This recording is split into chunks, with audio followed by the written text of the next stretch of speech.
ইয়ামেনের একজন শিক্ষক, তাকে ওস্তাদ আসাতিজা বলা হয়, শিক্ষকদের শিক্ষক। তিনি একটা সেমিনারে, শিক্ষকদের সেমিনারে এরকম বক্তব্য রাখছেন, সামনে শিক্ষকেরা বসা। তো শিক্ষকরা দাস দিচ্ছেন, একটা সময় দেখা গেল দরজায় পাশ থেকে একজন কোরআন আসছে। সামনে থেকে একজন শিক্ষক উঠে ওই দরজা খুলে দিতে যাচ্ছে। শায়েক তাকে বললো যে আপনি কোথায় যাচ্ছেন? শিক্ষক বলছে যে আমি দরজাটা খুলতে যাচ্ছি। শায়েক তাকে আবার জিজ্ঞাসা করলো, আপনি কি শুধুই দরজা খুলতে যাচ্ছেন? সে শিক্ষক বললে, হ্যাঁ, একজন কোরআন আসছে, আমি দরজাটা খুলে দিতে যাচ্ছি। তখন শায়েক বললেন যে আপনি বসেন, এই কাজটা তো আমিও পাই। শায়েক তখন উঠে গিয়ে দরজা খুলে দিলেন, খুলে দিয়ে ওই লোকটাকে নিয়ে এসে তার পাশে বসানো। এরপরে বলছে যে দেখেন, আপনি তো শুধু একটা দরজা খুলতে চেয়েছিলেন, আমি চেয়েছি একজন ব্যক্তিকে সহযোগিতা করে আল্লাহ রাসূলের একটা সুন্নাহ পালন করতে। 2 নম্বর, আমি চেয়েছি একজন ব্যক্তিকে, অপরিচিত একজন ব্যক্তিকে দেখে মুচকি হাসি হেসে আল্লাহ রাসূলের আরেকটা সুন্নাহ পালন করতে। 3য়, চেয়েছি ওই ব্যক্তির সাথে সালাম বিনিময় করে মুসাফা মুআনাকা করমদন করে আল্লাহ রাসূলের আরেকটা সুন্নাহ পালন করতে। 4র্থ, আমি চেয়েছি একজন ব্যক্তিকে সহযোগিতা করে আল্লাহ রাসূলের আরেকটা সুন্নাহ পালন করতে। 5ম, আমি চেয়েছি ওই ব্যক্তি মেহমান হিসেবে এসেছে, মেহমানকে সম্মানিত করে আল্লাহ রাসূলের আরেকটা সুন্নাহ পালন করতে। আপনি চেয়েছেন খালি একটা দরজা খুলতে, আর আমি চেয়েছি আল্লাহ রাসূলের 5টা সুন্নাহ পালন করতে। তখন তিনি বললেন যে সম্ভবত ইমাম বুখারী রহিমাহুল্লাহ তার বুখারী শরীফের প্রথম হাদিসটা এ কারণেই লিখেছেন, ইন্নামাল আমালু বিন্নিয়াত ওয়া ইন্নামা লিইমরিইন মা নারা ফামান কানা হিজরাতুহু ইলাল্লাহি ওয়া রাসূলিহি ফাহিজরাতুহু ইলাল্লাহি ওয়া রাসূলিহি। এই হাদিসটা লেখা চারটিখানি কথা না। ইমাম বুখারী হাফেজে হাদিস ছিলেন, 3 লক্ষ হাদিস মুখস্থ জানতেন। এর মধ্যে 2 লক্ষ জয়ীফ হাদিস, 1 লক্ষ সহিহ হাদিস মুখস্থ জানতেন। এর মধ্যে আবার পর্যালোচনা করে মাত্র 7,500 হাদিস বুখারী শরীফের মধ্যে তিনি স্থান দিয়েছেন। এই বুখারী শরীফের প্রত্যেকটা হাদিস লেখার সময় 2 রাকাত করে নফল নামাজ পড়ে নিয়েছে। এই বুখারী শরীফকে জামিউস সহিহ বুখারী বলা হয়। জামেই গ্রন্থ বলা হয় ওই গ্রন্থকে যেই গ্রন্থ বিষয়ভিত্তিক সাজানো থাকে। এই বুখারী শরীফ বিষয়ভিত্তিক সাজানো, আর সুনান গ্রন্থগুলো মাসলা মাসাইলের উপর ভিত্তি করে, ফকহি মাসলা মাসাইলের উপর ভিত্তি করে সাজানো থাকে। তো এই যে বুখারী শরীফটা আপনারা দেখছেন জামিউস সহিহ বুখারী, এই বুখারী শরীফ তিনি যখন প্রথম অধ্যায় লিখবেন, তখন তিনি এই বুখারী শরীফ লেখার সময় আল্লাহর কাছে এত কান্নাকাটি করছেন যে প্রথম কোন হাদিসটা দিয়ে শুরু করবেন। তখন তিনি অবস্থান করছিলেন রাসূলের মেম্বার এবং রওজা মুবারকের মাঝখানের যে জায়গাটা, এটাকে বলা হয় রওজাতুম মিন রিয়াদিল জান্নাহ, জান্নাতের একটা জায়গা। এই জায়গায় বসে আল্লাহর কাছে বারবার কান্নাকাটি করছেন। এরপরে তিনি অনেক চিন্তা ভাবনা করে প্রথম হাদিসটা বুখারী শরীফের এইটা লিখেছেন, ইন্নামাল আমালু বিন্নিয়াত। তখন সেই শায়েখ বললেন যে আমার মনে চায় আমি শিক্ষকদের একটা বড় অংশকে এই ব্যাপারেই নির্দেশনা দেই, তারা জানি তাদের জীবনের একটা বড় অংশ ছাত্রদেরকে এটা শিখায়, তোমরা নিয়তের পরিশুদ্ধতা আনবে।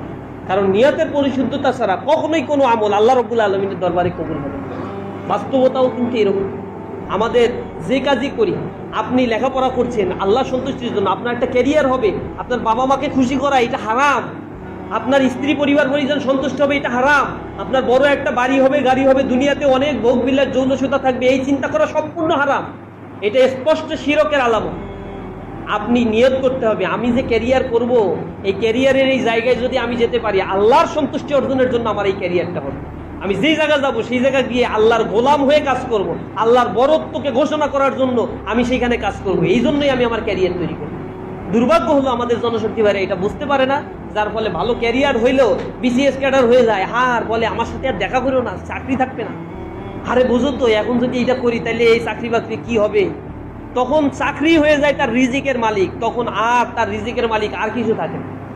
নিয়তের অপরিপক্কতার কারণে সকল কাজ, সকল ইনকাম সে হারামে পর্যবেক্ষিত করে ফেলছে। অথচ আল্লাহ রাব্বুল আলামিন বলেছে, ওয়া ইয়াত্তাকিল্লাহা ইয়াজআল লাহু মাখরাজা, যে ব্যক্তি আল্লাহকে ভয় করে আল্লাহ রাব্বুল আলামিন তার জন্য রাস্তা বের করে দেন। ওয়া ইয়ারযুকহু মান হাইসু লা ইয়াহতাসিবু, তাকে এমন জায়গা থেকে আল্লাহ রিজিক দান করেন যা সে কখনো কল্পনাও করতে পারে নাই। ইন্নাল্লাহা বালিগু আমরিহি কদ জাআলাল্লাহু লিকুল্লি শাইইন কদরা, আল্লাহ প্রত্যেকের কিসমতে নির্ধারিত একটা জিনিস লিখে রেখেছেন। খলাকাহু ফাকদ্দারাহু তাকদীরা, কারো ক্ষমতা নাই এগুলো বদলানো। পৃথিবীর তাগুত শক্তি যদি একত্রিত হয়, রাশিয়ার থেকে যদি একত্রিত হয় ওই রাশিয়ার প্রেসিডেন্ট পুতিন, এরপরে আমেরিকার প্রেসিডেন্ট জো বাইডেন, তুরস্কের প্রেসিডেন্ট রেজেপ তাইয়িপ এরদোগান, চীনের প্রেসিডেন্ট যদি একত্রিত হয়, সাউথ কোরিয়ার প্রেসিডেন্ট একত্রিত হয়ে চিন্তা করলো যে আব্দুল করিমের কেসমতের ভাগ্যটা একটু পরিবর্তন করে দেই, আল্লাহর কসম করে বলি ওই প্রেসিডেন্টদের ক্ষমতা নাই আপনার কেসমতকে পরিবর্তন করে দেয়া। যা আল্লাহ বরাদ্দ রাখছে তাই হবে, এটা থেকে কেউ বাড়াইতেও পারবে না, কমাইতেও পারবে না। এটা আল্লাহর ওয়াদা, কদ জাআলাল্লাহু লিকুল্লি শাইইন কদরা, ইন্নাল্লাহা বালিগু আমরিহি। আল্লাহ যা ইচ্ছা এই ভাগ্যটা সবার জন্য লিপিবদ্ধ করেছেন। এর উপর ঈমান আনা, ওয়াল কদরি খায়রিহি ওয়া শাররিহি মিনাল্লাহি তাআলা, এর উপর ঈমান আনা ফরজিয়া। এটা আমাদের ইসলামের বেসিক একটা বিষয়, যেটা আমরা বুঝি না। আবার আপনার কিসমতে যা রাখছে, শিবির করেন আর যাই করেন না কেন, আল্লাহ যা কিসমতে রাখছে এটা খেয়েই আপনার এই পৃথিবী থেকে বিদায় নিতে হবে। সবাই একত্রিত হয়ে গেলে, পৃথিবীর পারমাণবিক শক্তিধর সব দেশগুলো একত্রিত হয়ে গেলে যদি মনে করে যে আপনার মেরে ফেলবে, আপনার কিসমত থেকে এইগুলো খাইতে দেবে না, এর আগে পৃথিবী থেকে বিদায় করে দেবে, তাদের এই ক্ষমতা নাই। আল্লাহ চাইলে আপনার যা বরাদ্দ আপনার কপালে তাই জুটবে ইনশাআল্লাহ। এই জন্য এটা নিয়ে উতলা হওয়ার কিছু নাই। ক্যারিয়ার তৈরি করতে হবে, কিন্তু ক্যারিয়ারের জন্য, টাকা পয়সার জন্য, গাড়ি বাড়ির জন্য বেহায়াপনার মতো প্রবর্তন করে সমাজনীতি প্রবর্তন করার জন্য যোগ্য হয়ে গড়ে উঠতে হবে এবং যোগ্যতা সম্পন্ন জায়গাগুলোতে যেতে হবে। বাংলাদেশের আসপেক্টে প্রায় 12 লক্ষ সরকারি কর্মকর্তা আছে, এর মধ্যে আমাদের সংখ্যা 1% থেকে 2%।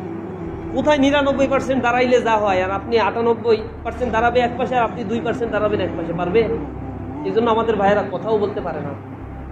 রাষ্ট্র পরিচালনার জন্য আমাদের বিরুদ্ধে যে ষড়যন্ত্র হয়, এর বিরুদ্ধে অবস্থান নেওয়ার মতো একজন ভালো রাষ্ট্রদূত পর্যায়ের লোক আমাদের নাই, আন্তর্জাতিক গবেষক নাই, ভালো মানের বিজ্ঞানী আমরা এখনো পর্যন্ত আবিষ্কার বানাইতে পারি নাই। আমাদের ভিতরে অনেক সাহিত্যিক দরকার, আমরা সেই প্রয়োজনের তুলনায় বানাইতে পারি নাই। খুব বড় মাপের বিজ্ঞানী দরকার, লেখক দরকার, কলাকৌশলী দরকার, ইঞ্জিনিয়ার দরকার। এই জিনিসগুলোর অনেক ঘাটতি রয়েছে। এই জায়গায় অভাব পূরণের জন্য ইসলামী ছাত্র শিবির আউটপুট ভিত্তিক পরিকল্পনা বাস্তবায়নের কথা বলছে। প্রত্যেকটা জনশক্তির রেজাল্ট সিঙ্গেল ডিজিট হতে হবে, এই ব্যাপারে আমাদেরকে নির্দেশনা দেওয়া হয়েছে। সময়ের অবহেলা করা যাবে না, সময়ের সঠিক ব্যবস্থাপনা করতে হবে, এই ব্যাপারে নির্দেশনা দেওয়া হয়েছে। সময় প্রত্যেকের জন্যই 24টা ঘন্টা আছে, কারোর জন্য কম না, কারোর জন্য বেশি। এই 24 ঘন্টা যে কাজে লাগায় সে ভালো কিছু করতে পারে, যার কাজে লাগানোর সুযোগ হয় না তার ভালো কিছু করার সুযোগটা হয়।